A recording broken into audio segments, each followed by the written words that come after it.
Hello dear student, ये आपके class 3 की इंग्लिश ग्रामर की बुक है ग्रामर ट्री।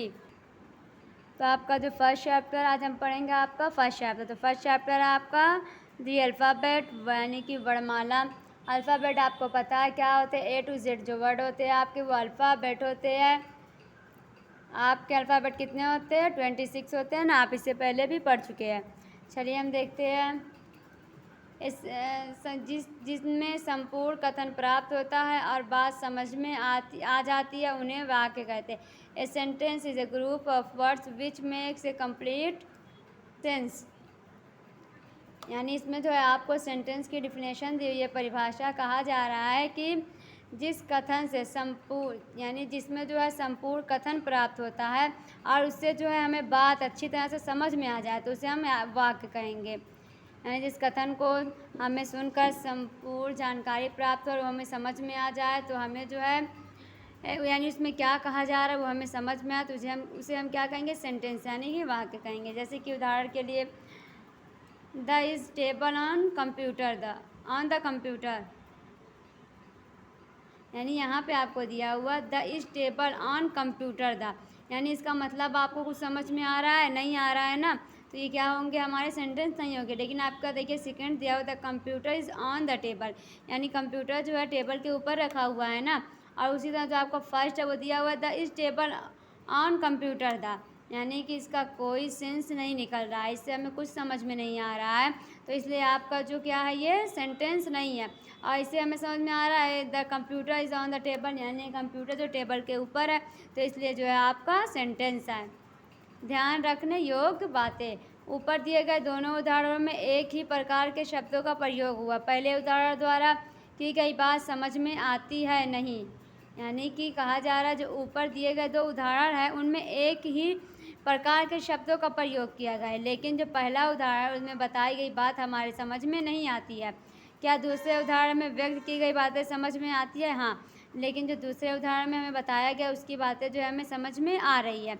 उदाहरण संख्या 2 में व्यक्त की गई बात समझ में आती है क्योंकि यह सार्थक शब्दों का समूह है तथा सभी शब्द एक निश्चित क्रम में लिखे गए हैं, उन्हें वाक्य कहते हैं।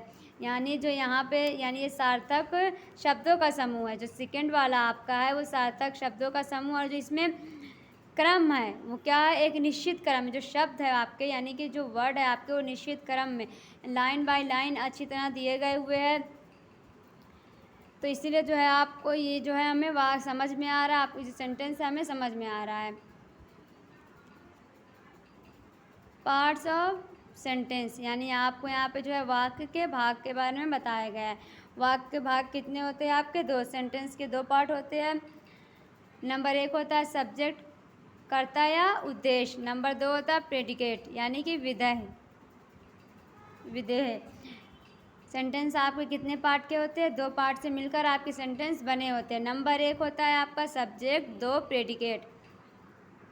देखिए यहाँ पे आपको सब्जेक्ट के बारे में बताया गया, जिसके विषय में कुछ कहा जाता है उसे सब्जेक्ट कहते हैं। ये संज्ञा, नाउन या सर्वनाम प्रोनाउन होते हैं। उदाहरण श्याम इज़ माई फ्रेंड्स, इस वाक्य का सब्जेक्ट श्याम है क्योंकि यहाँ श्याम के विषय में बताया गया है। यानी कहा जा रहा है जिस नाउन यानी या प्रोनाउन के बारे में हम कुछ कहेंगे उसे क्या कहेंगे? श्याम कहेंगे। जैसे कि यहाँ पे कहा जा रहा है श्याम इज़ माई फ्रेंड, यानी श्याम जो है मेरा दोस्त है ना, तो श्याम के बारे में कहा जाए तो श्याम आपका क्या है? नाउन है, यानी पर्सन नेम है ना, तो इसलिए आपका ये क्या हो जाएगा? सब्जेक्ट हो जाएगा, क्योंकि यहाँ पे आपको जो श्याम के बारे में बताया जा रहा है तो श्याम जो है आपका सब्जेक्ट हो जाएगा।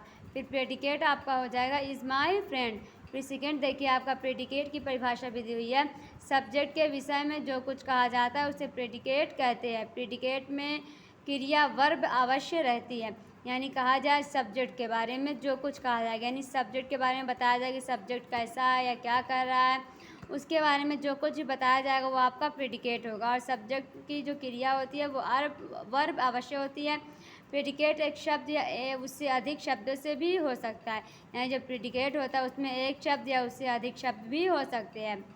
यहाँ पे देखिए दिया हुआ, पढ़िए और समझिए। रोहित इज़ माई फ्रेंड, तो रोहित आपका क्या है? सब्जेक्ट है, क्योंकि रोहित के बारे में कहा जा रहा है। इज़ माई फ्रेंड यानी कि वह मेरा दोस्त है। यानी कि रोहित जो है मेरा दोस्त है, तो इज़ माई फ्रेंड जो है आपका प्रेडिकेट हो जाएगा, क्योंकि बताया जा रहा है ना, जो बताया जाएगा वो जो होगा आपका प्रेडिकेट होगा, और जिसके बारे में बताया जाएगा वो आपका सब्जेक्ट होगा। फिर देखिए सोनी प्लेस, सोनी जो है खेल रही है, तो सोनी जो आपका सब्जेक्ट हो जाएगा, प्लेस में आपका जो हो जाएगा प्रेडिकेट हो जाएगा।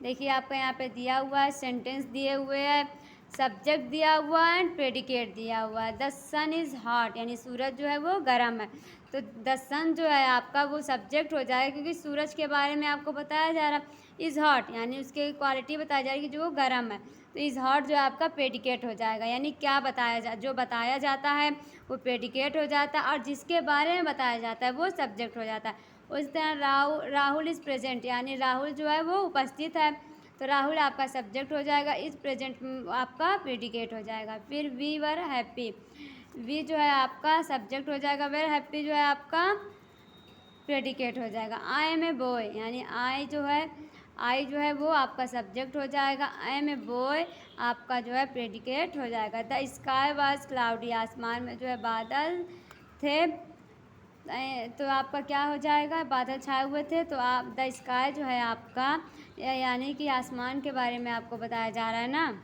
द स्काई आपका जो हो जाएगा सब्जेक्ट हो जाएगा, वाज क्लाउडी जो है आपका प्रेडिकेट हो जाएगा। उसी तरह देखिए आपका 10 एग्जाम्पल आपके यहाँ पे दिए हुए हैं। आखिरी देखिए आपका दिया हुआ द प्लांट्स आर ग्रीन, यानी जो प्लांट्स होते हैं आपके ग्रीन यानी हरे होते हैं, तो द प्लांट्स आपका सब्जेक्ट हो जाएगा, आर ग्रीन आपके जो है प्रेडिकेट हो जाएंगे। इसी तरह सारे आपके दिए हुए यानी जिसके बारे में कहा जाता है वह आपका सब्जेक्ट होता है, और जो कहा जाए यानी उसके बारे में जो बताया जाता है वो आपका प्रेडिकेट हो जाता है। देखिए यहाँ पे the moon is cold, moon यानी चांद जो है ठंडा है, तो द मून जो है आपका सब्जेक्ट हो जाएगा, इज़ कोल्ड जो है आपका प्रेडिकेट हो जाएगा। रवि इज़ हंग्री, रवि भूखा है, रवि आपका सब्जेक्ट हो जाएगा, इज़ हंग्री आपका प्रेडिकेट हो जाएगा। दे आर प्लेयर्स, यानी वे खिलाड़ी, तो दे आपका जो है सब्जेक्ट हो जाएगा, प्लेयर्स जो है आपका आर प्लेयर्स जो है आपका खिलाड़ी हो जाएगा। यू आर ए डॉक्टर, तुम एक डॉक्टर हो, तो यू जो है आपका सब्जेक्ट हो जाएगा, आर ए डॉक्टर आपका प्रेडिकेट हो जाएगा। आपको फिर से एक बार बता देते हैं कि जो सब्जेक्ट होता है यानी जिसके बारे में कहा जाए, जैसे कि नाउन हो या प्रोनाउन हो, तो आपका क्या हो जाएगा, सब्जेक्ट हो जाएगा। और जो नाउन यानी कि जो सब्जेक्ट के बारे में जो बताया जाए यानी उसकी क्वालिटी बताई जाए, उसके बारे में बताया जाए कि वो क्या कर रहा है, कैसा है, तो वो आपका क्या हो जाएगा, प्रेडिकेट हो जाएगा। तो जो वीडियो आपकी यानी फर्स्ट चैप्टर आपका यहीं पे कंप्लीट होता है, आप इसे अच्छी तरह रीड करिए एंड लर्न करिए।